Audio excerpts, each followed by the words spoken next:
आयो लाल कयो झूलेलाल। कोई सिंधी ये न भूले कि उसका इतिहास ये स्वर्णिम इतिहास है, ये सबसे पुराना इतिहास है। दुनिया की सभ्यताओं की सबसे पुरानी सभ्यता के प्रतीक अगर कोई है तो हमारे सिंधी भाई है, हमारा सिंधी समाज है।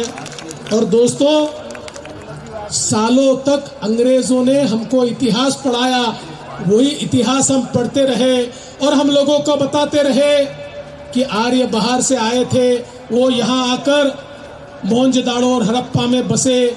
लेकिन अब इस इतिहास का पर्दाफाश हो गया और अब अभिजीत चावड़ा जैसे हिस्टोरियंस ने, प्रोफेसर शिंदे जैसे हिस्टोरियंस ने डीएनए के माध्यम से ये प्रस्तापित कर दिया कि दुनिया की सबसे पुरानी संस्कृति और सभ्यता कोई होगी तो सप्त सिंधु की सभ्यता है। दुनिया की दूसरी कोई भी सभ्यता हमारी सप्त सिंधु की सभ्यता से पुरानी नहीं है। और कोई आर्य बाहर से नहीं आए तो हमने दुनिया को सभ्यता दी। अब ये पूरे तरीके से दुनिया में डीएनए के माध्यम से एस्टेब्लिश हो चुका है। हम बाहर गए, हमने सभ्यता दी।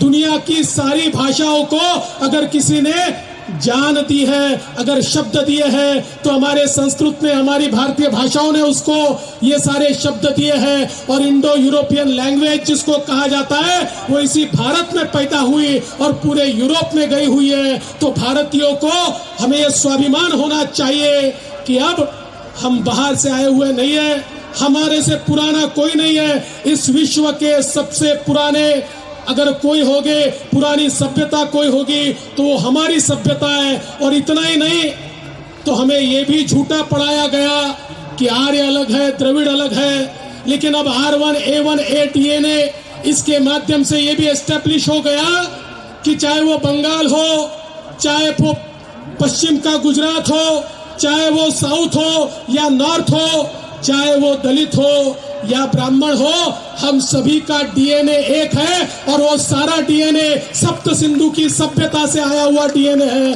तो ये भी आज सारे साइंटिफिक एविडेंस के माध्यम से पता चला है।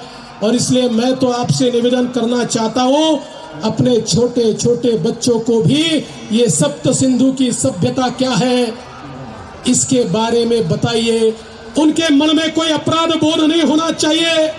वे एक ऐसे परिवार से, एक ऐसी संस्कृति से, एक ऐसी धरोहर से आते हैं जिस धरोहर ने दुनिया को विचार दिया, संस्कृति दी, भाषा दी, दुनिया को जीने का तौर तरीका सिखाया।